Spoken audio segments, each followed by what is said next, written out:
Hello and welcome to this week's edition of the Herald podcast, normally recorded in our studio at the Bishopbriggs Media Centre, currently recorded from our volunteers' homes.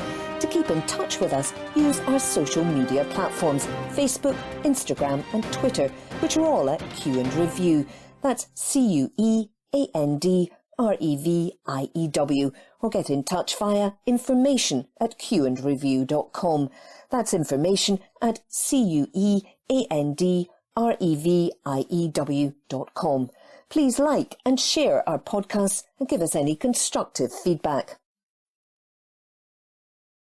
The Herald, Tuesday the 9th of August 2022. News. Extra £10 million to speed up cancer diagnosis and treatment.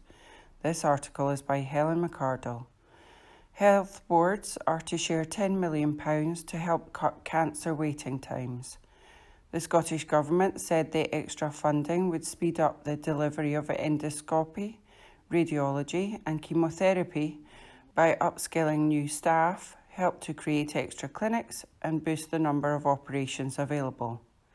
The cash is in addition to the £114.5 million National Cancer Plan and follows on from the £10 million allocated to health boards during 2020-21 to support the running of cancer services in the pandemic. The cash was used to deliver extra healthcare staff, additional weekend clinics and operations, as well as helping to create a brand new urological diagnostic hub in NHS Highland. Health Secretary Humza Yousaf announced the new £10 million fund while visiting NHS Forth Valley's breast cancer one-stop clinic, which was paid for by the previous £10 million uplift. The service provided diagnostics for more than 5,000 additional breast patients from out with NHS Forth Valley during the pandemic, and continues to see and treat 80 to 100 new patient referrals each week from the local area. Although NHS Scotland has continued to meet the 31-day standard, which stipulates that 95% of patients diagnosed with cancer should wait no longer than 31 days to start treatment, delays at the diagnosis stage have seen the 62-day target slip. The standard stipulates that 95% of cancer patients should wait no longer than 62 days between being referred for tests and beginning treatment once diagnosed, but this has not been met since 2012 and fell to a record low of 77% in the first quarter of 2022. By the end of March this year, over 5,000 patients had also been waiting over a year for one of the key diagnostic cancer tests, such as a colonoscopy, MRI or ultrasound. Mr. Yousaf said cancer patients were waiting an average of 4 days to start treatment once a decision is made to treat, but added that we must move to improve our 62-day performance. He said COVID has not gone away and pressures remain, which is why we are providing health boards with a £10 million cash boost to drive down waiting times so that cancer patients can receive the best care as early as possible. However, Scottish Conservative Shadow Public Health Minister Tess White MSP said the £10 million fund would barely touch the sides, such is the scale of the problem. She added, the most recent official figures, the worst on record, show that almost a quarter of patients with an urgent suspicion of cancer did not begin treatment within 62 days. And this can't be blamed solely on the pandemic, as it's almost 10 years since the SNP met their own target of 95% of patients beginning treatment within 2 months. Early detection and treatment of cancer is crucial to patients' survival chances, so these unacceptable failings are creating a ticking time bomb that will inevitably lead to avoidable deaths. Like many of the problems in Scotland's NHS, this one can be traced back to poor workforce planning, by successive SNP health secretaries, which has left dedicated frontline staff overstretched and unable to cope with the demands being placed upon them. This article is by Helen McCardle. The Herald, Tuesday the 9th of August 2022. News. SQA results. Huge drop in pupils taking higher languages and sciences. This article is by Kathleen Nutt. Scotland has seen a huge drop in the number of pupils taking modern languages, sciences and maths at higher level, figures published by the Scottish Qualifications Authority show. Just 505 students entered higher German in 2022, compared to 780 in 2020, while there were also significant falls in the numbers taking French and Spanish at higher level. Some 3,165 pupils took higher level French in 2020, with the figure dropping to 2,500 this year. In 2020, a total of 2,900 students entered higher Spanish, with the number falling to 2,465 this year. The reasons for the significant fall in pupils taking modern languages at higher level are not clear, but the issue of availability of language teaching in schools was considered in an inquiry by Holyrood's Education Committee before the pandemic. In 2019, a survey of teachers by the committee found languages were the most commonly mentioned subject, as having seen a decline in uptake in the previous 5 years. Experts had previously raised concerns over the drop in the number of school higher language students, warning low expertise in foreign languages could have a negative impact in terms of the economy, with a declining number of Scots able to speak French, German and Spanish, which may be helpful in winning business deals overseas. The move also comes as the Scottish Government seeks to expand its presence in mainland Europe with a network of hubs in cities such as Paris, Berlin and Brussels, with the key aim of taking the country back into the EU as a new independent member of the bloc. Fewer pupils also entered higher English in 2022, with the number declining to 34,025 this year, compared to 36,370 in 2020. Sciences and maths also saw a fall in the number of pupils taking the subjects at higher level over the past few years, the SQA figures revealed. Higher maths saw 19,180 pupils enter in 2020 and 18,050 in 2022. In 2020, a total of 8,390 pupils entered higher level physics, while in 2022 the number fell to 8,045. Higher chemistry saw a drop of 10,040 pupils taking the subject in 2020 to 9,565 this year. Higher biology saw a drop from 7,430 in 2020 to 7,340. Overall, there was a 3% drop in students sitting higher exams than in 2021. However, despite the decrease, some subjects saw more pupils entering. Some 9,770 pupils took higher modern studies, an increase from 9,530 from the previous year, and the number entering computing science at higher rose from 3,165 in 2020 to 3,490 this year. At National 5 level, the 9 most popular subjects were Modern Studies, English, History, Maths, PE, Physics, Chemistry, Biology and Application of Maths. Entries increased in all of these subjects. The most popular subjects at higher level were Biology, Business Management, Chemistry, English, History, Maths, Modern Studies, PE and Physics. Scottish Lib Dem education spokesperson Willie Rennie said, Fewer languages taught limits young people's opportunities, hits the economy, and hardly demonstrates an ambition for Scotland to be outward-looking. Similarly, with STEM subjects, there are enormous opportunities for Scotland to be a world leader. We have a tremendously talented group of young people, but they will never achieve their potential when there is a shortage of teachers to aid and guide them and ignite that love of science.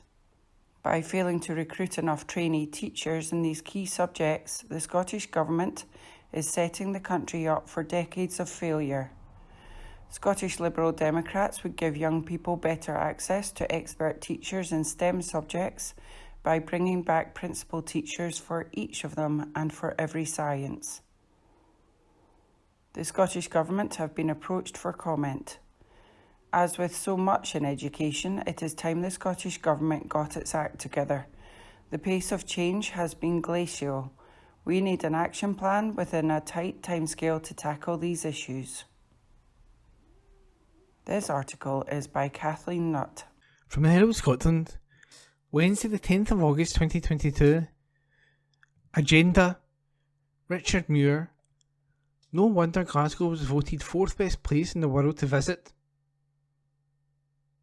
Glasgow was recently voted Time Out's 4th best place to visit in the world 2022. Casual kindness and good humour were cited as top qualities for people, while the city's vibrant dining scene, vast amount of green space, and good value for money were praised as reasons to visit. It's accolades like this that build Glasgow's reputation globally as an authentic and accessible place, and our business and leisure events offerings will make a massive contribution to the recovery of the economy post-pandemic. Glasgow's tourism sector continues to help drive the city's international image and is built around a strategy of attracting a diverse portfolio of international conferences and major sporting and cultural events. This is on top of key attractions such as the world-renowned and recently reopened Burrell Collection, supported by partners including Glasgow Life, which collectively will help to attract a legacy of investment. It's hard to believe that it has been 8 years since Glasgow welcomed what the then President of the Commonwealth Federation, Prince Imran, described as the best ever Commonwealth Games, and generated some of our fondest memories and sporting achievements. Fast forward to Birmingham 2022, and the Scotland team have achieved an impressive 6th place in the medal table with a 51 medal haul. Glasgow will soon host another significant sporting event. It's a year to go until the UCI Cycling World Championships, the largest cycling event ever held, with 8,000 professional and amateur riders from over 120 countries competing. Following in 2024, Glasgow will host the World Athletics Indoor Championships at Emirates Arena, which comes 5 years after the hugely successful European Athletics Indoor Championship in 2019. In addition, the World Pipe Band Championships make a welcome return to Glasgow Green this weekend and, of course, Glasgow, along with other UK cities, is now bidding to host Eurovision 2023. Glasgow has become a major destination in its own right because of its hospitality and retail offering, and with its diverse mix of the music, arts and cultural events and festivals, and its willingness to experiment and deliver value for money. But these international competitions, hosted in our city, will yet again reinforce Glasgow's status as a world-class sporting and event city. With effective planning, governance and leadership, positive legacy effects are possible. For example, venues and housing were planned and developed with their end use and ownership already agreed, including deliberate decisions that new and refurbished games venues would be multi-sport venues that could host major events and provide opportunities for the local community. This resulted in Scotland attracting international events and the venues being well used by local communities. Furthermore, the Athletes' Village in 2014 is now home to hundreds of eco-homes which deliver a significant reduction in carbon emissions. The addition of a low-carbon community heating system, coupled with the use of a building fabric which retained heat, was also designed to accelerate the level of carbon reduction in homes by up to 95%, which is well below the average. COP26 also resulted in many sustainable benefits and legacies for the city, whilst also bolstering the business narrative for Glasgow. For instance, 15,000 square metres of carpet used at the 10-day event was lifted and fitted into 1,800 homes in the city through the government-based company Spruce Carpets, whilst Glasgow Wood Recycling reused 51 pallets of wood for other uses, including events. Looking ahead, more than 1 million spectators are expected to attend the UCI World Championships in Glasgow and throughout Scotland, with over 1 billion watching on TV. Generating an estimated economic value of £67 million for the country, it puts the city in the shop window for tourism visits for years to come. The business of winning, staging and capitalising on international events is hugely important to Glasgow in so many ways. It will take on an even more significant role post-pandemic as we compete with other cities and reinforce our credentials as a world-class destination to live, work and visit. And that was an agenda piece by Richard Muir, who is the Glasgow Chamber of Commerce Deputy Chief Executive. From the Herald Scotland, Thursday the 11th of August 2022, from the news section, Wishaw Maternity Unit midwives frightened by visitor abuse. Report by Caroline Wilson. Midwives at the Scots Maternity Unit have been left frightened to go to work because of an unusual and sustained spike in abusive behaviour from the public. Cheryl Clark, Chief Midwife for NHS Lanarkshire, said staff at University Hospital Wishaw had been enduring daily abuse for months in an area ahead of the health service not used to aggression. In one of the most serious incidents, a midwife was forced to retreat to the safety of a ward after she was followed by a visitor to a staff changing room and challenged over visiting restrictions.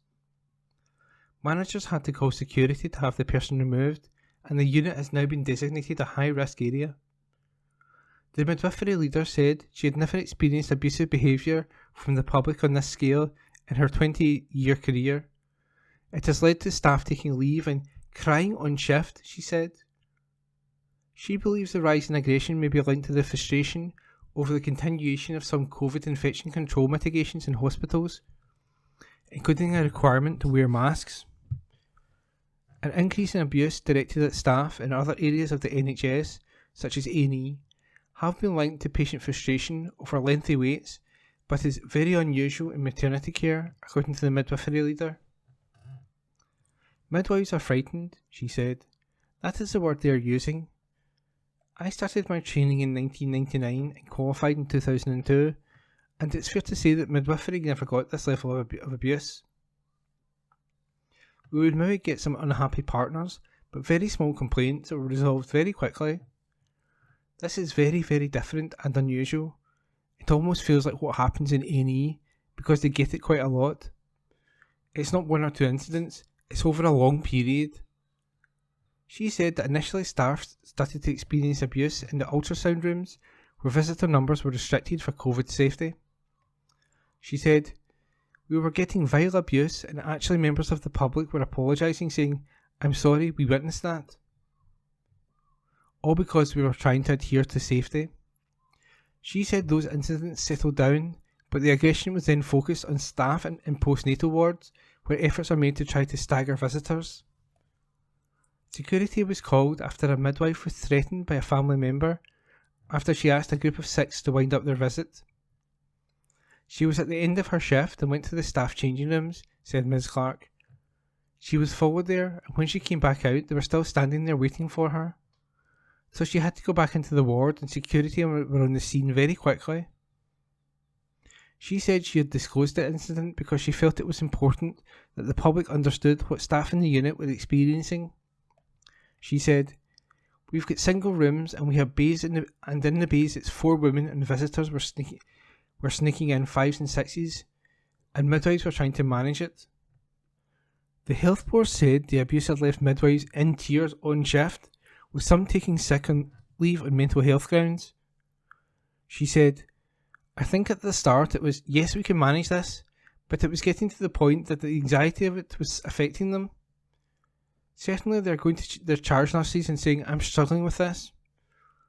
The junior midwives are finding it particularly difficult to manage," she added. She said hospital security staff had been called to the maternity unit a number of times to protect workers.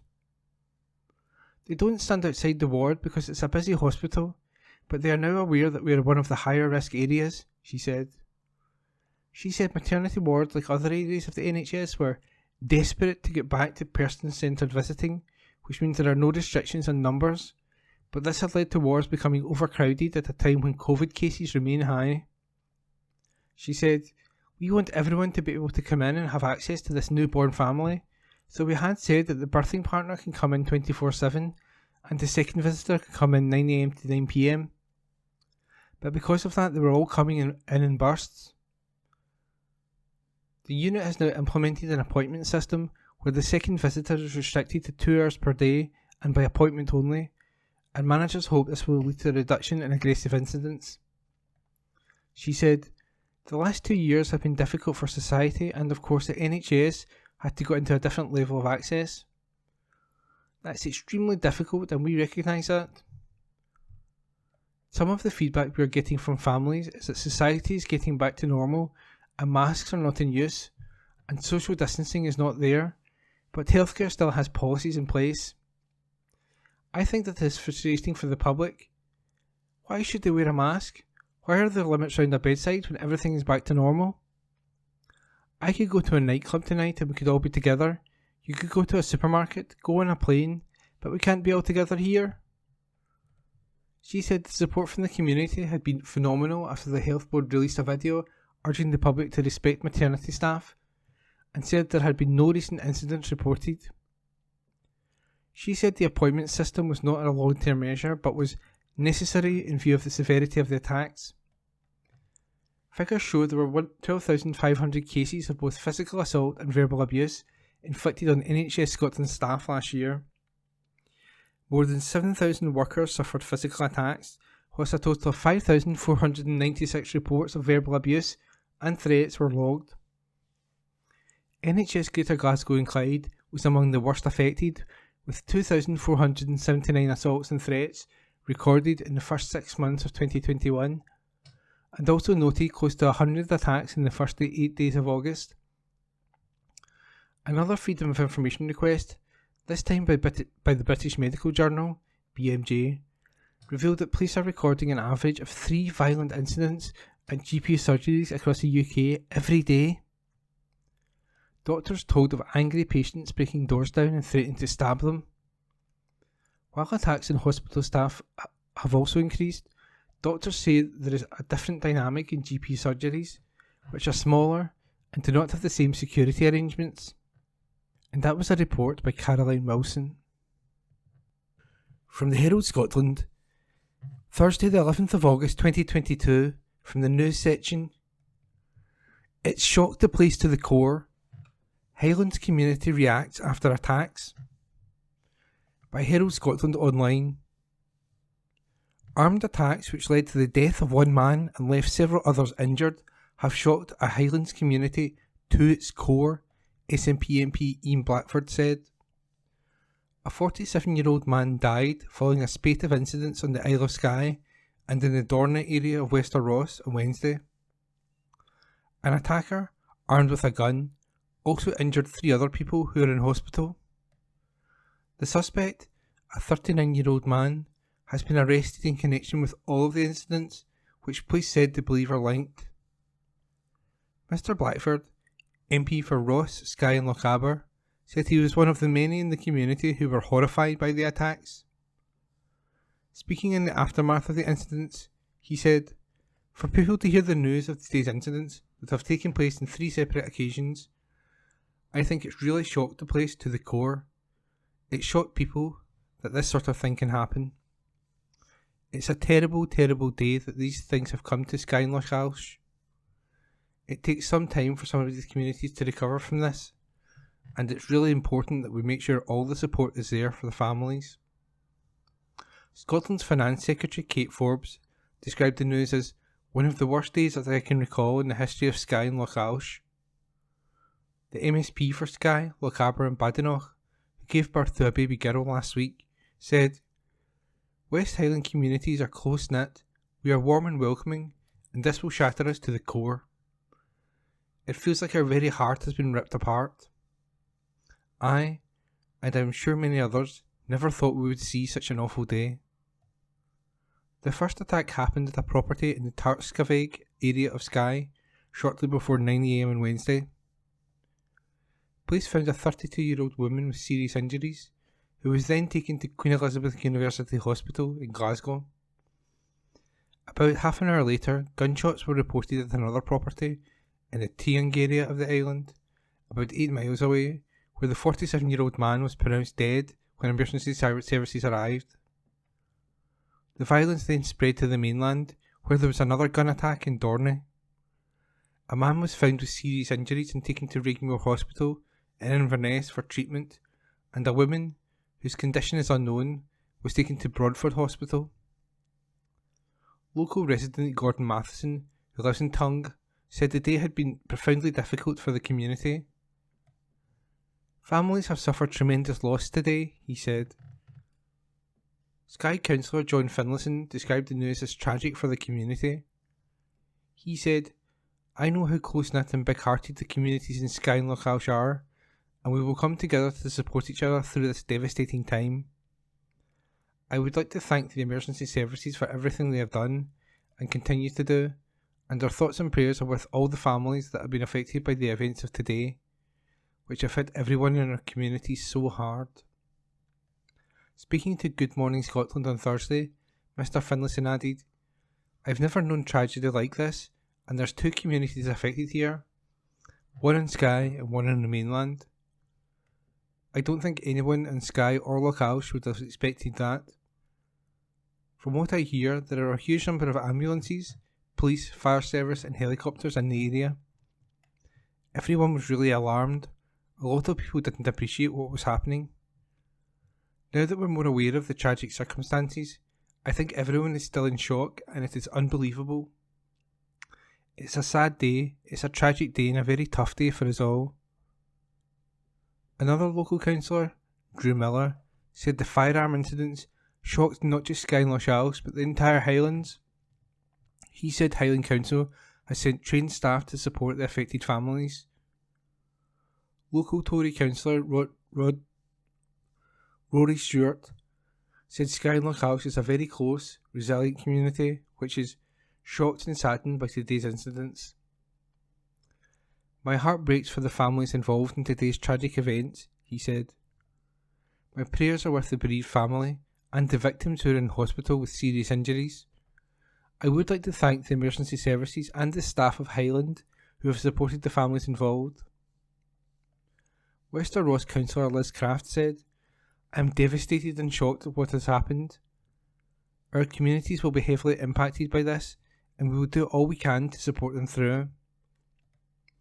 On behalf of Highland Council, convener Bill Lobban said, "We will be providing support to the communities and our partners in every possible way." He thanked the emergency services for stopping the attack from spreading further than it did. And that report was taken from the Herald Scotland Online. Herald Scotland recorded on Friday 12th of August 2022. Arts and Entertainments. Festival Opera Review. Fidelio. Usher Hall, Edinburgh. 4 stars. By Keith Bruce. Festival Opera. Fidelio. Usher Hall, Edinburgh. Keith Bruce. 4 stars. As in the seasons of many opera companies, including Scottish Opera, as well as at the BBC Proms, the Edinburgh Festival has had great success with concert performances of operas to augment the vastly expensive exercise of stage productions. This year is no exception, with Strauss's Salome and Handel's Saul to follow this closing concert in the festival residency of the Philharmonia Orchestra. Beethoven's sole opera Fidelio could be said to be ideal for such presentation, because it is all about the music, a sequence of set pieces for different combinations of singers, choruses and solo arias, and while undoubtedly political, not especially dramatic, so theatrical presentations of it are relatively rare. This version's sole concession to staging was in the costume of the women, a floaty off-the-shoulder number for Kim Lillian Strebel as Marceline, and jeans and work boots for Emma Bell as Leonore, disguised as the man of the title for the duration of the story. Already a sing-spiel with spoken German text, the addition of Sir David Pountney's English narrative delivered by Sir Willard White from a desk at the front of the stage made the whole tale easily comprehensible. Completing a trio of cultural nights involved, conductor Sir Donald Runnicles was the perfect choice to marshal all the forces on stage, a specialist in grand vocal music and always up for the big occasion. As an Edinburgh man, he was also one of the stars of the evening for a proper-sized EIF audience, brackets, at last, close brackets, although White, who was doubling as Don Fernando, and Bell were cheered with equal enthusiasm. The English soprano was a late substitute for Jennifer Davis, and she sang magnificently, from her first solo, Abscheulicher, through to the work's heady quintet and choral climax, in a luxury lineup of soloists with American Clay Hilly as her imprisoned husband Florestan, and German Marcus Bruck as Don Pizarro. It was Austrian bass Günter Greusbach who took the other honours as Rocco, a huge characterful voice matched by a big personality. The chorus master of the orchestra's professional choir, Philharmonia Voices, is Aidan Oliver, who also directs the Edinburgh Festival Chorus, and there were a few familiar local faces amongst the singers, but special mention should go to the two voices in the step-out roles of Florestan's fellow prisoners, tenor Robert Lewis and bass Thomas Mole. By Keith Bruce. Herald Scotland recorded on Thursday, 11th of August 2022. Arts and Entertainments. Paperbacks. Frankie Boyle swaps comedy for crime with his debut novel by Alistair Mabbott. Meantime, Frankie Boyle, Baskerville, £14.99. Writing a novel has come to be an almost obligatory rite of passage for comedians. Frankie Boyle long ago made the move into print with the humour books My Shit Life So Far and Work, Consume, Die, and penned the graphic novel Rex Royd on his way to releasing his fiction debut, a crime thriller shot through with all the jaunty despair of one of his New World Order monologues. Meantime's protagonist and narrator, Felix Macavity, is a dishevelled and unrepentant drug fiend in his early 30s. In a previous life, Felix worked at BBC Scotland, listening to the hopeful pitches of creative media types before unceremoniously rejecting them, brackets, thus allowing Boyle to slip in appointed the whole organisation existed almost entirely to stop Scottish programmes from being made, close brackets. But he bailed out and resigned himself to a lifestyle consisting of bar work and drug abuse. One morning shortly after the independence referendum, he wakes to find police officer dragging him out of bed. His close friend Marina has been found murdered in a park, and to begin with, Felix is their prime suspect. Convinced that the police will make a hopeless job of tracking down her killer, Felix suggests to his equally debauched friend and neighbour, Donnie, that they should try to investigate her murder themselves. We were the two people least suited to investigating anything, he explains, but with the right drug combinations we could be whoever we had to be. Dropping a Valium for relaxed nonchalance and a little white upper for determination, Felix begins his gonzo murder inquiry, tracking down Glasgow-based crime novelist Jane Pickford in the hope that she'll be willing to help in paying a call on Marina's doctor, the eccentric David Chong, who turns out to be an old friend of Felix's, who has developed quite an imposing physique since they last saw each other. As he uncovers facts about his dead friend that he'd never suspected before, Felix begins to piece together a plot that seemingly involves the Justice Secretary, perverse relationships, heroin stolen from big-time drug dealers, a group of independence activists in Springburn, artificial intelligence and the theory cropping up at several points that we're all living in a giant computer simulation. How funny you'll find it depends on how much you enjoy Boyle's stand-up and TV work, but fans won't feel shortchanged. Boyle's imagination is on overdrive, with a rapid turnover of acerbic, scurrilous jokes, and you can sense him grinning wickedly as each is dispatched. When not flying off into tangents about leaf blowers or cryogenic suspension, the plot acts as a springboard for critiques of Scotland, its politics and media, its drug habits and its culture, brackets, or more usually, lack of it, close brackets, all tied up with Boylean flourish. I don't know if people will even remember the referendum with what's coming down the pipeline. It'll be a tricky tiebreaker in a pub quiz that takes place in the sex bunker of a pitiless regional petrol sultan. For all that he seems to be a mouthpiece for the author's dark world view, Felix is surprisingly likeable, and not the misanthropic, borderline sociopath you might expect. He's actually quite loyal and compassionate. It's only when Boyle digs deeper into his backstory that we understand the pain that the drugs and sarcastic exterior are keeping at bay, and the flashes of empathy that Felix has shown towards others now illuminate his own damaged self. Meantime proves that the dark heart of Mock the Week has a soft centre, even if you had to do a lot of chewing to get to it.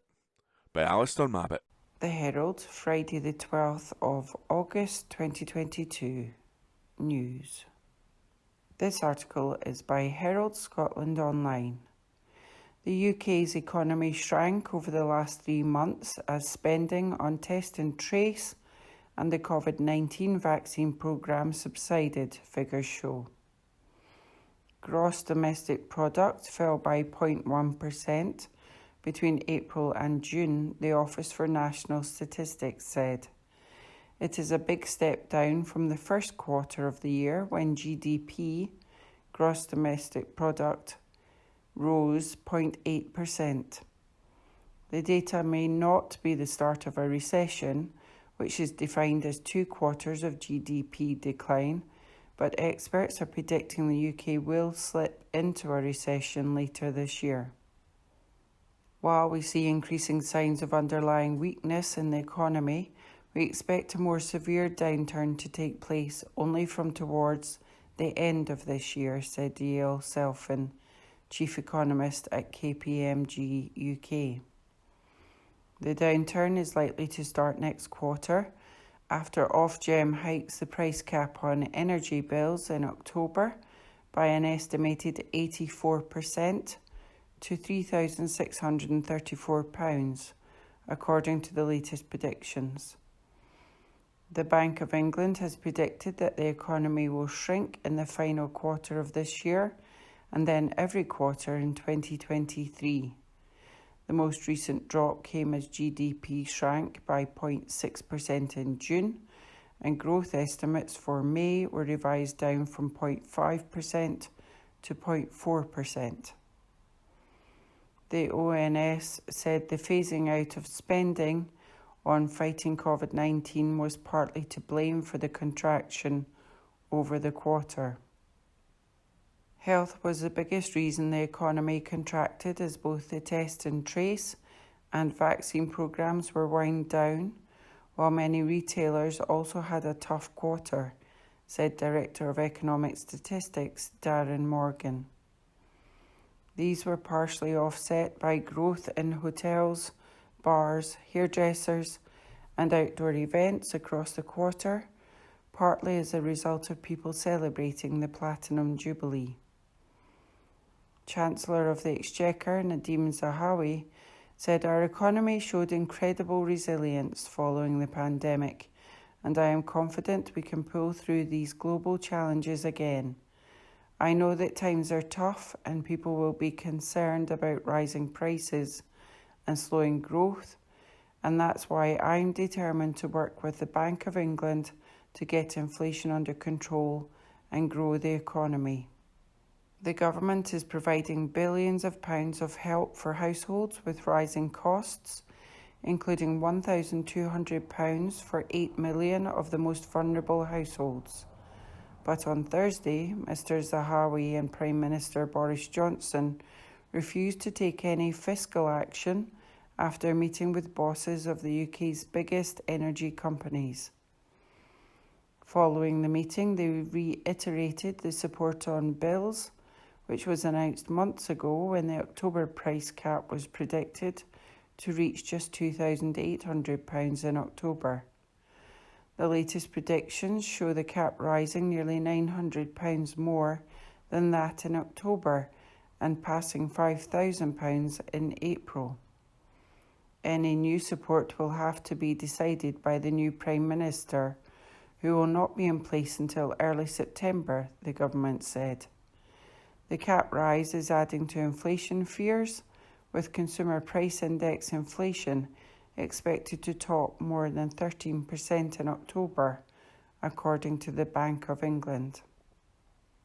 And British Chambers of Commerce Head of Research, David Barrier, warned that businesses are also being hit by these growing costs.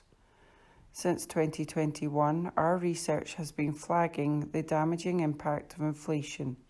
It is wiping out many firms' profit margins and threatening their long-term growth, he said.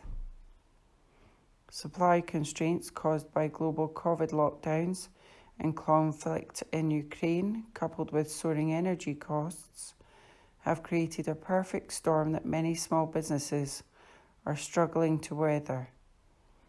He added, "That's why it is becoming critical for the government to take action as soon as possible. They must immediately cut the VAT on businesses' fuel bills to 5%.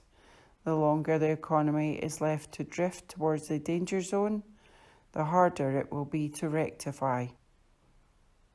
This article is by the Herald Online. The Herald, Friday the 12th of August 2022. News. Ukraine. Plan for second cruise ship on the Clyde. This article is by Caroline Wilson.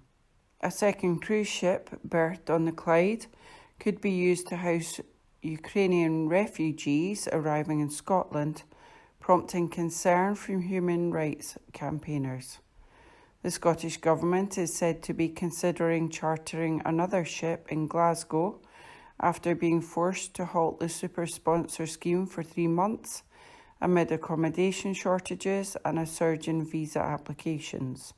The MS Victoria is currently serving as accommodation for families docked in Edinburgh, but welfare groups have called for refugees to be rehoused as soon as possible. The Herald understands that the government is also considering asking the army to house refugees in vacant personnel accommodation. The Scottish Government said no formal request had been made to the Ministry of Defence, but said it was exploring all options, and said the Edinburgh ship had received a very positive reception from the people on board. Robina Kwerishki, Chief Executive of Positive Action in Housing, said she was aware of plans to purchase a second ship in Glasgow. She said, "We are concerned that it might end up being a longer-term thing. The concern remains that hosts may have changed their minds. That is something that the UK government hasn't considered at all. We are concerned about a surge in homelessness arising because of arrangements falling through. If hosting is done the right way and expectations are managed, you have the potential for a relatively long-lasting arrangement." She said the charity was also concerned about a backlash from the public that refugees are getting cruise ships to live in. She said it's just not the reality. When you see people on these ships looking very stressed and children who are bored, our concern is that people should not be living there for months on end because it will lead to depression and issues that we have seen amongst other refugees and asylum seekers. Gary Christie, Head of Policy at the Scottish Refugee Council, said it acknowledged cruise ships were a response to an emergency situation, but said it was seeking assurances from the SNP government that any temporary accommodations considered meets international standards for the reception of displaced people. Refugees are said to have told BBC reporters that they were impressed with conditions on the Edinburgh ship. In order to use army accommodation, the Scottish Government is required to submit a MACA, military aid to the civil authorities request. The move is considered a last resort measure when all others have been exhausted. The Scottish Government's suspension of the super sponsor scheme came a month after the First Minister, Nicola Sturgeon, said there were no plans to pause it. Under the scheme, people from Ukraine can apply for visas, removing the need for applicants to be matched to a host prior to being given permission to travel to the UK. Scottish Conservative Shadow Housing Secretary Miles Briggs said the decision to pause it was a classic example of the SNP over-promising and under-delivering. He added, "If they do go to the UK government requesting support from our fabulous armed forces and they admit they are exploring all options, it would be no surprise and further proof that the SNP's pursuit of positive headlines comes before the welfare of Ukrainian refugees. Critics of the scheme say the bureaucracy is horrendous. It is Whitehall, not Holyrood, which is responsible for funding. There is said to be frustration that local government has been left to do most of the heavy lifting with Ukrainians. The latest data shows that 11,990 refugees have arrived in Scotland with a Scottish sponsor, of which 8,880 have come under the government scheme. There has been 35,852 applications and 28,840 visas have been issued. A Scottish Government spokesperson said, "The Scottish Government is continuing to explore all options to ensure that there is sufficient and safe accommodation for displaced people from Ukraine arriving in Scotland. This includes the current passenger ship docked in Edinburgh, which has received a very positive reception from the people on board. The welfare of all displaced Ukrainians staying across the country remains the Scottish Government's absolute priority, and we are seeing high numbers of displaced people arriving in Scotland through the successful super sponsor scheme, the most per head of any of the 4 nations across the UK. Nearly 12,000 displaced people from Ukraine with a Scottish sponsor have now arrived, 15.5% of all UK arrivals."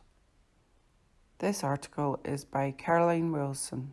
From the Herald Scotland, Friday the 12th of August 2022, from the sports section, sore night, Ross apologises to Dundee United fans as pride dented by AZ Alkmaar loss, by David Irvin, sports writer. Jack Ross apologised to travelling Dundee United fans after a nightmare in the Netherlands, with AZ Alkmaar ending the Europa Conference League hopes with a 7-0 win. The Tannadice boss admitted it was a bruising night for United players and staff as they went down to a record-levelling European defeat in front of 1,300 away fans. Alkmaar were rampant on their own turf, with United's 1-goal advantage wiped out before a further 6 goals were scored by the Eredivisie side. And Ross accepts his side deserve every bit of criticism levelled at them over the defeat after receiving huge praise for the first leg result. Speaking on BBC Scotland, he admitted, "For every plaudit and praise we received in the aftermath of last Thursday, I think we deserve every bit of criticism we get on the back of that. We played against a good team at a tough venue, but we conceded 6 goals in 26 minutes between the first goal and the 6th one just after half time. That's not good, irrespective of the opponent. So what I would say is that to always level it at me, I'm broad-shouldered enough to deal with it in terms of preparation, selections, choices, etc. It was a tough night for us. We didn't win fortuitously last week. I think we deserved to do so. It doesn't count for much. I think in the opening 20 minutes, we were okay. And even going up behind after the first goal, we obviously have the chance with Ian not long after it. With all the discipline we showed in our play without the ball last week, we didn't do as well, and we didn't deal with the period of adversity well in the first half. That's something we've got to be better at, irrespective of the opponent and the venue. The goals from our point, I think, were poor in terms of some of the decision making involved in it. It's a sore night for us. The players should feel sore. I feel sore, because your pride is very much not just dented, damaged by that. But we've got to dust ourselves down and get ready for the league game on Sunday. The 7-0 loss echoed Hibs' record loss to Malmo, and Ross admitted the history books will highlight both legs of the AZ Alkmaar clash. I've said to them in there, he explained, I said every bit of praise they got last week is in the history books, but so is this one. All they can do is affect what lies ahead and get themselves back into this competition and be better. It's not a night for excuses, it's a night for realism about the areas we fell short in today, and it's a learning experience. They now realise how tough it is against the top teams. In any sort of adversity, you have to learn something from it and improve yourself after it, and that's what we need to do as a group. Heads became foggy because, as I mentioned, they're a good team, and when they're up and their tails are up and they're at it, then it becomes easier when we're ahead of the game, but we needed to be tougher in that period and get ourselves through. We didn't, and we became ragged and loose out of possession, never mind in possession. When you do that, you'll be picked off by good sides. The United squad will fly back to Scotland tonight, and Ross insists it should be a very quiet flight, as he stated his players should feel painful after the defeat. He added, "It should be quiet. You should have that feeling in the pit of your stomach about how that feels. It should give you that nauseous feeling because we're serious about what we do, so when it goes like that, it will be painful. I would also like to apologise to the travelling fans because we should be better than that and have produced better than that. But it will heighten their determination to get back to this level of football again, but then also, first and foremost, produce domestic results. We've got a tough one on Sunday, but all the messages and preparation has got to be about that. There's no point in us dwelling on tonight now. We've got to look forward and be ready to go then." And that article is by David Irvin, first published on Thursday, the 11th of August. From the Herald Scotland, Friday the 12th of August 2022, from the sports section. Rangers urged to buy Malik Tillman now by Scottish Germany football expert. By sports writer Ewan Payton. Rangers have been urged to make the transfer of Malik Tillman a permanent deal now. The USA international is on an initial 1-year loan at Ibrox from Bayern Munich. The 20-year-old playmaker has made quite an impression at the Light Blues already. He scored the winner in Rangers' 3-0 win over Union St Gilles on Tuesday, as Giovanni Van Bronckhorst's side progressed to the Champions League playoffs. His impressive flashes against Livingston and Kilmarnock have also left fans and pundits excited for what impact he can have over the course of a season. Rangers hold an option to buy Tillman come next summer at the end of his loan. But Mark Fotheringham, who is assistant coach at Hertha BSC in Germany, has urged Rangers to make the switch permanent as soon as possible. The ex-Dundee, Norwich and Fulham player told the Scottish Sun, "I saw him play either flank and also through the middle, and I thought he was outstanding. He had electric pace, was excellent in 1v1 situations, had quality link-up play, and he could finish. I just thought, wow, he's top notch." It was a couple of years ago, and I said to our recruitment team, "Guys, he's a special talent. We've got to go for him." I love German football. I've played there, and in recent years I've had some tremendous coaching experiences there. I always keep notes on players who catch my eye. I back my knowledge. I think I'm a very good judge. Ingolstadt got promotion to Bundesliga 2, and Tillman would have really strengthened us.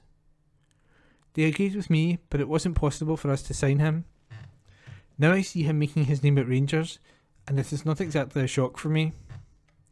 That winning goal against Union St Gilles has really made the fans accept him, and good luck to Tillman. Rangers aren't going to recruit poor players. They'll have done their homework on him.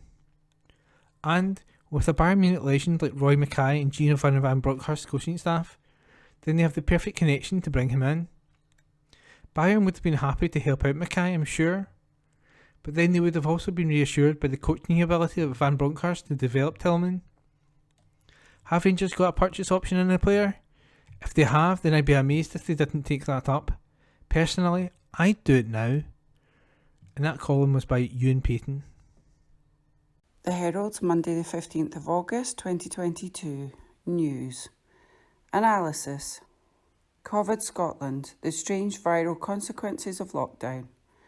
This article is by Helen McCardle.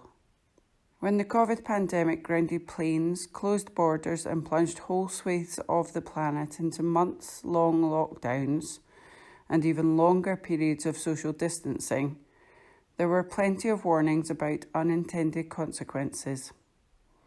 Excess deaths would increase. They have. NHS backlogs for non-COVID care would spiral. they have.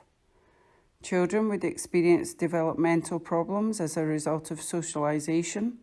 Research has found that infants born during the pandemic score lower, on average, for motor function and communication skills. Less talked about was the potential for the global pandemic response to disrupt other viruses in ways that we are only now beginning to realise. Some of this was expected, but some of it has been peculiar and surprising. Australia's record-breaking influenza season is one of the headline examples. After all but vanishing for 2 years, cases began surging 2 months earlier than normal in April, and by the time infections peaked in mid-June, they were running around 3.5 times the 5-year average for mid-August, when influenza usually peaks in the southern hemisphere. The total number of cases reported up to the end of July at 2,012,573 compares with 251,147 in the whole of 2017, until now Australia's worst ever flu year. A sudden rebound in flu was anticipated, given that Australia fully reopened its borders in February, and 2 years of waning immunity inevitably gifted the virus ample opportunity to spread. It remains to be seen whether the Australian experience is a bellwether for the UK's winter, but public health chiefs are spooked enough to be preparing for a potential onslaught from late September. The only bright spot is that the impact of flu on hospitals and mortality has been lower than it might have been. In 2017, there were 745 flu-related deaths in Australia, compared to 246 so far this year, suggesting that the form of the virus circulating back in 2017 was around 3 times more lethal. The median age for the patients who have died is 81, although most infections were actually reported in children and teenagers.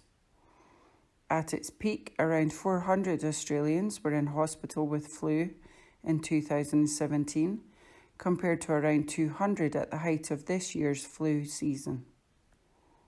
Less optimistically for frontline doctors already battling severe bed shortages on the NHS, however, is the fact that an average Australian flu season would tend to see only around 50 to 100 hospitalised due to the virus at any one time.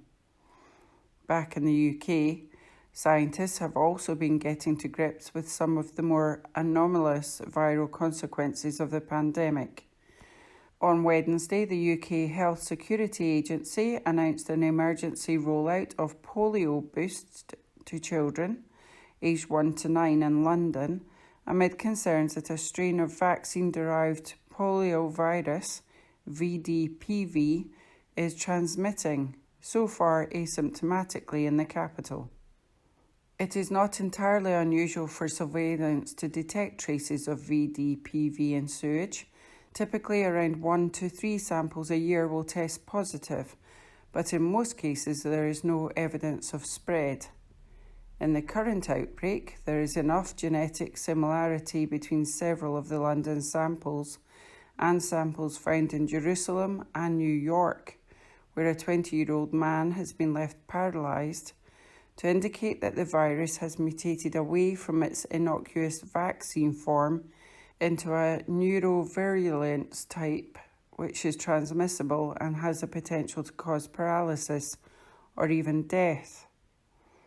If it seems confusing that a vaccine can, in very rare cases, morph into a potentially deadly virus, you need to understand that the vaccine concerned is the oral polio vaccine, which contains a weakened live strain of the virus and is given as droplets onto the tongue in countries such as Afghanistan and Pakistan, where polio is still endemic.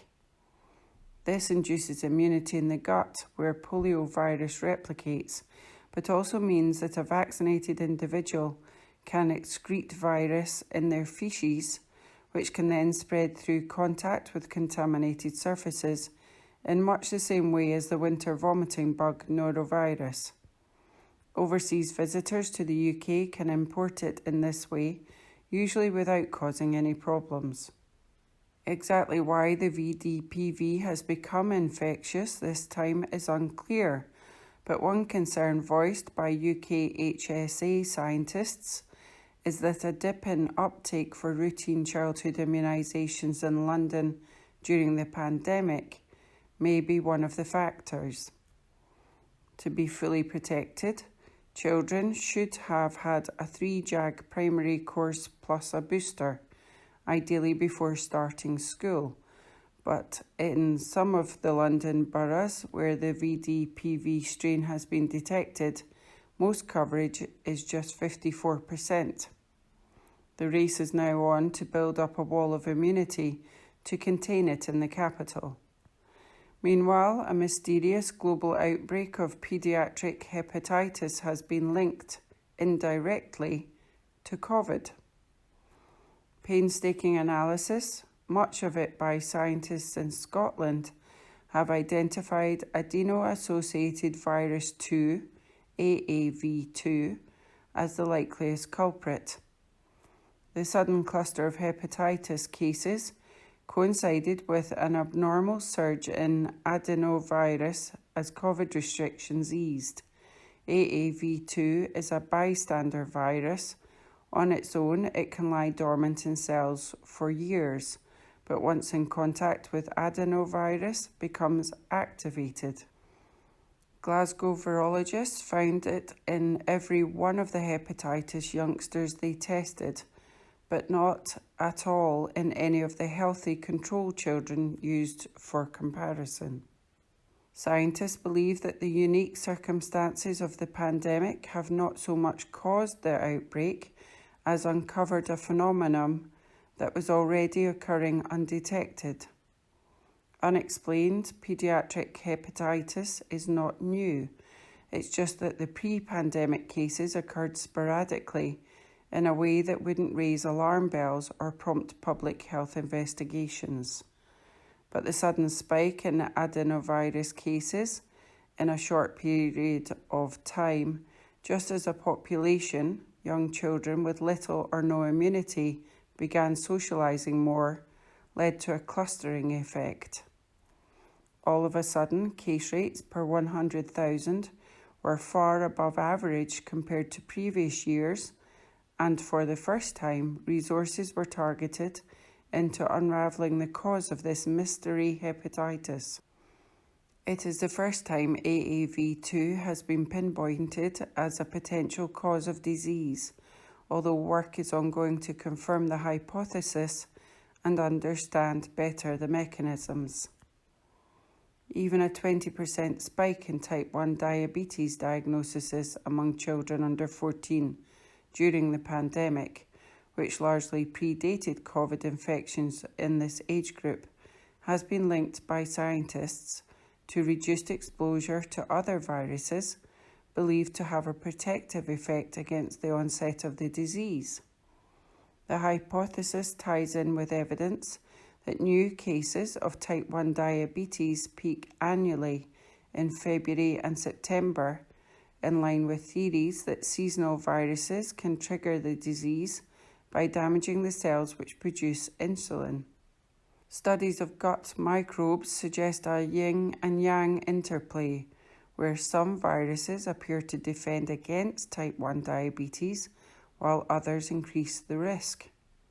As far as understanding the pandemic's non-COVID viral legacy goes, we may be just getting started.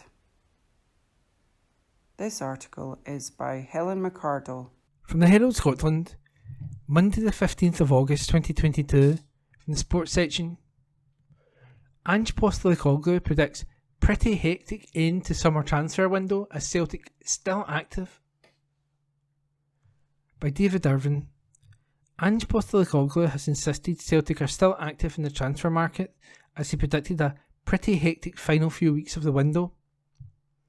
Ahead of the thumping win over Kilmarnock, the Celtic boss confirmed he's still looking to strengthen one or two areas of his squad. And he also admitted out-of-favour players could leave Parkhead in a busy closing period to the summer transfer window. the Celtic boss has already completed permanent deals for Cameron Carter-Vickers, Jota and Daisen Maeda this summer. He also added Alexandra Bernabai, Aaron Mui, Ben Siegrist and Moritz Jens to his Celtic squad, but he had hinted there could be another couple of incomings, as well as outgoings, at Celtic Park in the coming weeks. In his press call before the Kilmarnock win, Postecoglou explained, "In terms of incomings, we are still active. There's one or two areas I would like to bring in, but there has to be the right sort of players. We are definitely still active and looking at what options may be available. In general, I think this transfer window is going to be pretty hectic in the last couple of weeks. I suggest there could be some opportunities there for us, and in terms of outgoings, there are players who aren't getting a lot of opportunities." The Celtic boss was also quizzed on possible moves for Mikey Johnson and Albin Ayeti after links with exits this summer. He said, "I am not having discussions with anyone on a daily basis on what their future should be. That's really up to them. I am not one to try to convince people to stay, and I am not going to persuade anyone to go, but the reality is that some people will get less opportunities, and if that's not sufficient for them, then they can explore other opportunities." And the article is by David Irvin. From the Herald Scotland, Monday the 15th of August 2022, from the sports section. Andy Butchart hopes it will be third time lucky at European Championships in Munich. This article is an exclusive by Susan Ecclestaff. For so many athletes this summer, the thought of a third major championship in the space of just over a month is daunting. For Andy Butchart, however, it is exactly what he wants. The World Athletics Championships and the Commonwealth Games have come and gone.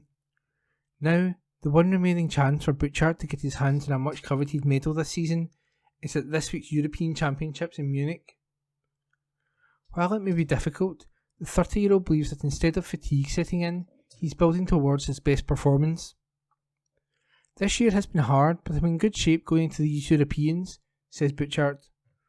"And I want to be on the podium and join those other Scottish athletes who are doing so well, especially Jake Whiteman, who I feel is King of Scotland at the moment." Butchart has faced numerous obstacles this year.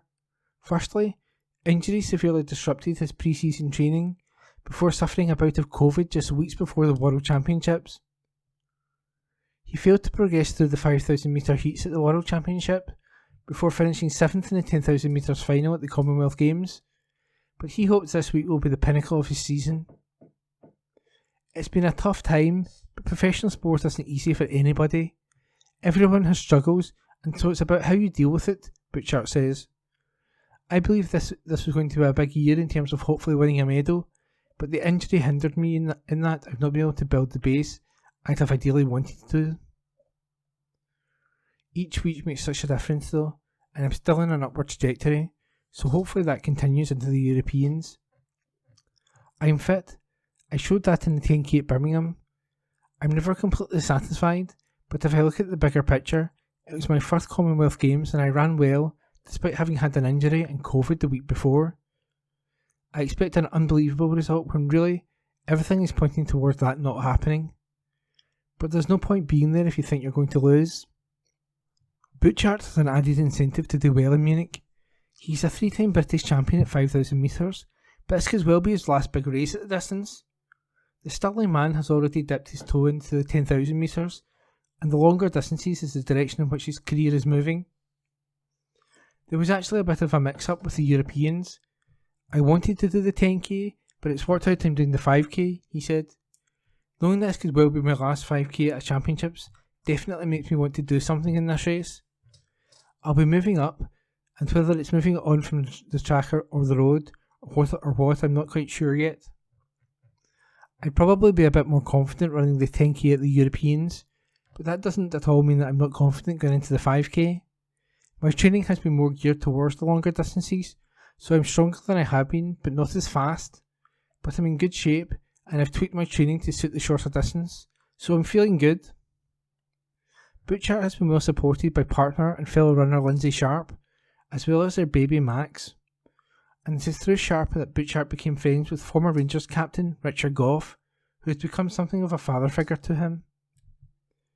When Lindsay and I moved to San Diego a few years ago, we didn't have any friends, but Lindsay is in with the Rangers Football Club, and someone said to us that Richard Gough lives in San Diego, so we should reach out, he says. He invited us over for dinner, and we all just hit it off, so every weekend we go to his house for dinner, and him and his partner became almost like a second mum and dad to Lindsay and I. We speak every week, and they have a room in their house for us any time we go to America.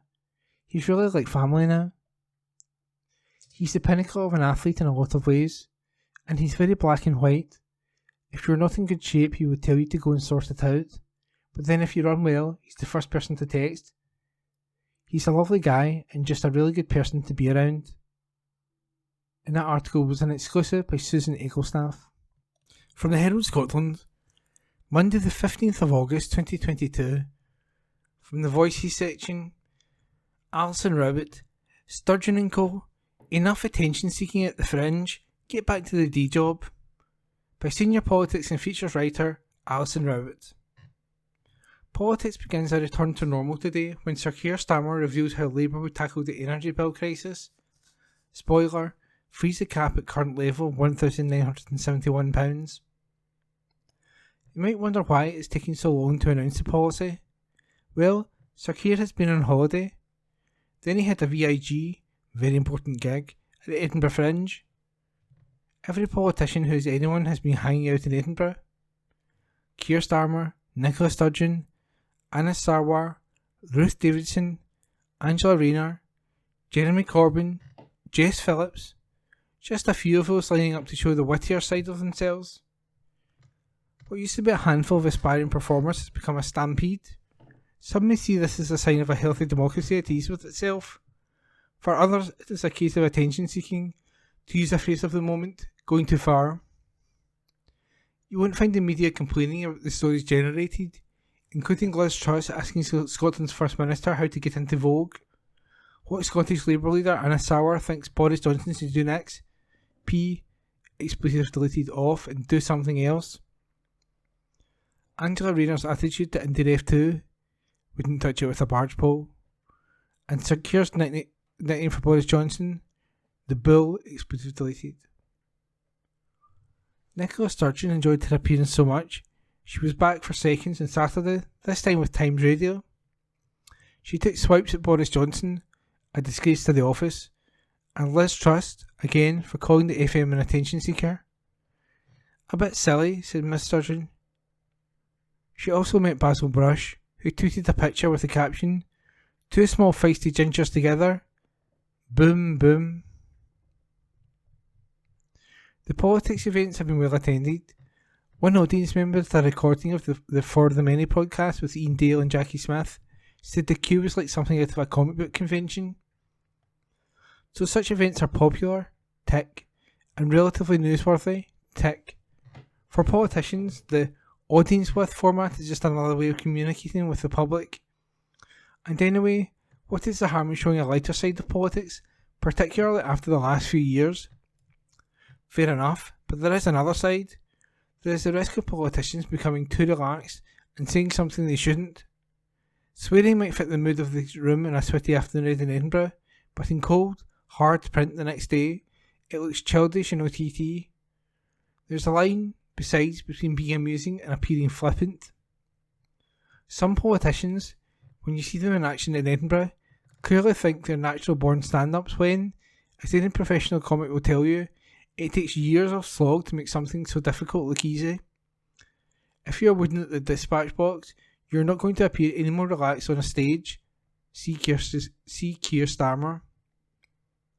There are exceptions. Gordon Brown was thought to have Keir Starmer in mind when he spoke recently about the need for urgent action on soaring prices. Time and tide wait for no one, grilled the former Prime Minister. Neither do crises. They don't take holidays. He could scarcely have a go at Starmer over Edinburgh because Brown, too, has appeared on the Fringe this year, in his case with his stand-up Matt Ford and his political party show. Brown, much to the delight of Brian Logan, the Guardian's reviewer, was a comedy revelation. He told us stories about Berlusconi fretting about his makeup as the global economy burned, about Mandela's illicit drinking at his 90th birthday party, about the differences between Putin and Alex Salmond. One is a dictator who will stop at nothing. The point about the multitasking Brown is that he made his fringe appearance and put forward a plan to deal with the fuel bill crisis within days of each other. Brown is also retired from day-to-day politics. He doesn't have constituents to serve and represent. Are those politicians who appear in the fringe taking time off to be there? Hard to imagine someone waiting for help from their MP or MSP would be too pleased to see them on stage in Edinburgh. If the country is, as every forecast says, facing a dreadful 6 months to a year ahead, what is any politician doing faffing about in Edinburgh? At the risk of sounding po-faced, there is a general point to be made here. If the UK has learned anything from Boris Johnson, it is to beware joker politicians. One day a buffoon and have I got news for you, the next day a knave proroguing Parliament. The Fringe still has 2 weeks to run, and it can do so happily without politicians.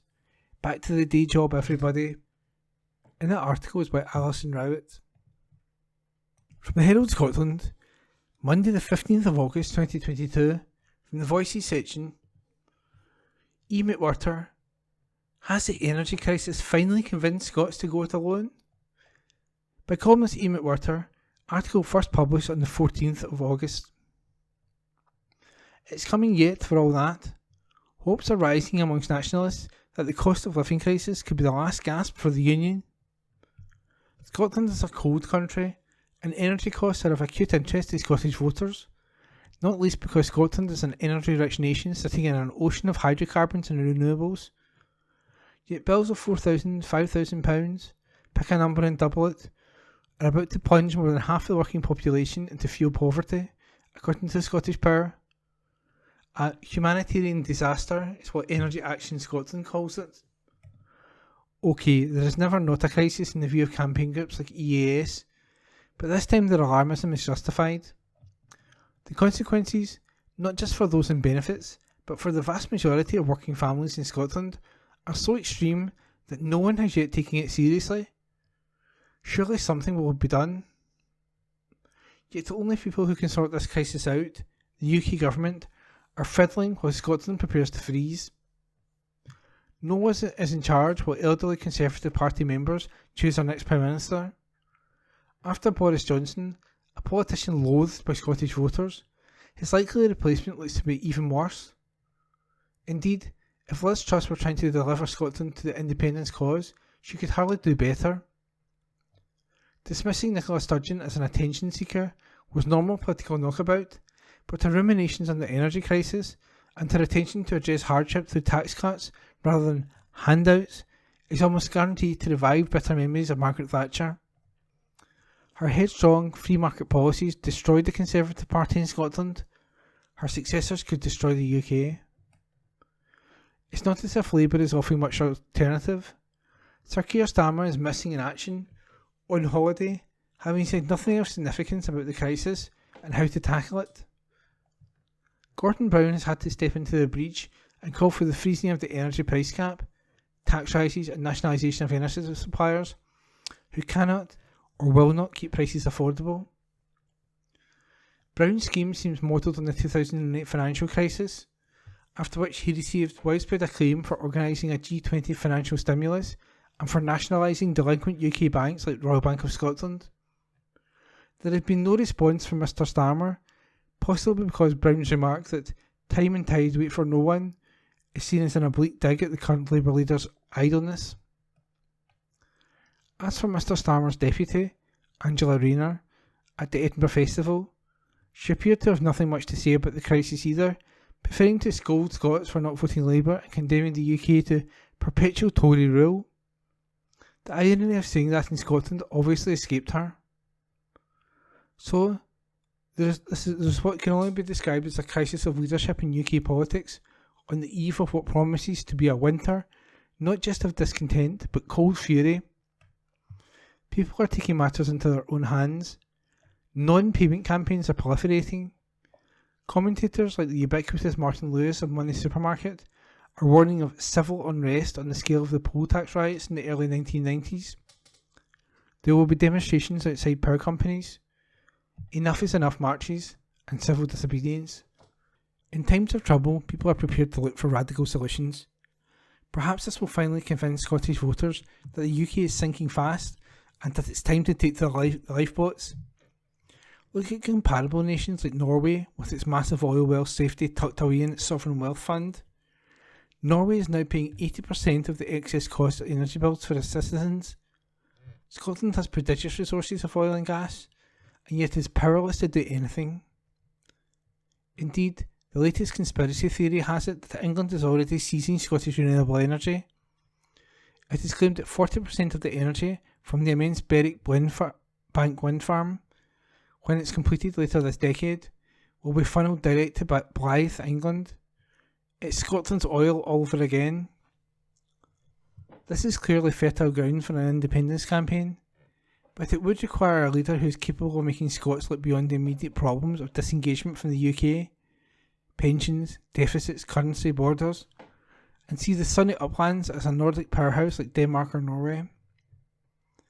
And it has to be said that Nicola Sturgeon doesn't sound like a revolutionary leader on the brink of achieving national liberation. Last week, she was again caught ruminating over her own destiny rather than her nation's. The First Minister told an Edinburgh Fringe event that she wasn't sure she would even lead the SNP into the next Scottish Parliament elections. She said she was still up for the challenge, but it's a funny way of motivating the troops. Ms Sturgeon has repeatedly said that, at the age of 52, she's looking for another big job after being First Minister, though she has never specified what that might be. Is she intending to fit the task of independence somewhere neatly into her career path? Well, she better get a move on. The SNP has failed to answer the big questions which everyone knows will dominate the independence campaign if and when it happens. Unlike in 2014, there will have to be a hard border with England since the UK is now out of the European Union. The whole policy of independence in Europe was premised in Scotland and England remaining in the single market. The project of a common currency with the rest of the UK needs radical revision. Scotland's nominal deficit of around 8% has not been addressed, nor indeed Scotland's future in Europe. Should Scotland wait 5 years or so to be admitted to the European Union, or opt to join EFTA like Norway? In 2014, Scots had the benefit of the 2013 Independence White Paper, a 670-page manual for independence which raised and tried to answer all these questions. There is no such comprehensive document now. Instead, we get Uriah Swinney on GMS, day by day, droning on about how Scotland needs more money from the UK to pay for public sector pay claims and social support packages. Scotland already receives 20% more spending per head than in England, and the Scottish Government has its own tax raising powers, but somehow it is always dependent on Westminster's largesse.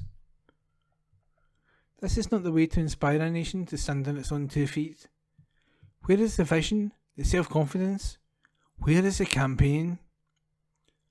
We're expected to believe that there will be an independence referendum next year, Supreme Court permitting, in the midst of runaway inflation, war in Europe, and the worst energy crisis since the 1970s.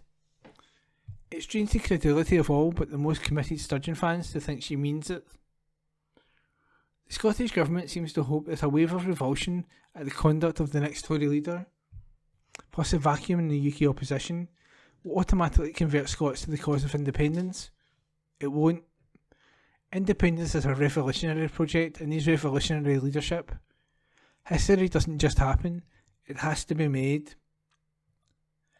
And that was an opinion piece by E. McWhirter. From the Herald Scotland, Monday the 15th of August 2022, from the Voices section, the Herald Diary, getting hot and bothered over Jerry Sadowitz. Burlon Jackson. Outrageous and offensive Glasgow comedian Jerry Sadowitz has been cancelled for being outrageous and offensive. The Pleasance in Edinburgh dropped a second performance of his act after an initial show shocked some audience members. The theatre clearly didn't realise what a Sadowitz gig entails, which is understandable. After all, he's only been performing his sixth stick for 40 odd years, some of them very odd indeed. Perhaps the prison's management spotted Sadovic's top hat and concluded he was a vaudeville tribute act. Some comedians and fans have defended the jaundiced jokester. Filmmaker Paul Snoog points out, complaining that Jerry Sadovitz is offensive is like moaning that a vindaloo is too spicy. In The Drink, an inspirational thought to start the week from our reader Nicola Bruce, who says, that first cup of coffee really wakes you up on a Monday morning, especially if you spill it on your lap. Termination time. The gentrified geriatric population of Scotland can often be found loafing around on exceedingly large boats during the summer hauls. Occasionally, they become concerned they will not survive the experience, reveals reader William Gibson. He tells us the Balmoral cruise ship recently arrived at the port of Visby in Sweden. An imposing shed-like edifice came into view on the quayside, and it immediately had the senior citizens on deck gulping nervously. And the name of the building that inspired such terror? God's Terminal. Is this a Swedish word meaning goods terminal, we wonder? Or perhaps everyone who slips in mortal coil ends up in Sweden? There are worse options. Novice Anono. Much refreshed John Hodgart from Ardrossan has returned from an enjoyable holiday in Arran, although he admits he will not be recommending the hotel, which was advertising for a new member of staff with the missive, "Chef urgently required, no experience necessary." The diary hopes such messages don't become commonplace, especially when it comes to hospitals advertising for new heart surgeons. Wipeout. A diary mention of Andrex toilet roll reminds Peter Mackay, Firkin-Craig, near Addymore of the vicious old days of body buffing, when the poor posteriors of Scotland had to deal with the dreaded Izal. Like a Codgy-based Glasgow razor gang, Izal always cut up rough, leaving its victims begging for mercy. This toilet paper with teeth did have its plus points. Says Peter, it was fundamental for making paper and comb music. Amusing meaty musing. Confused reader Laura Jones said, it's an argument between two vegetarians called a beef. And that was today's Herald Diary, brought to you by Lauren Jackson. And that was this week's The Herald podcast, normally recorded in our studio at the Bishopbriggs Media Centre, currently recorded from our volunteers' homes with the publisher's kind permission. Thanks for listening.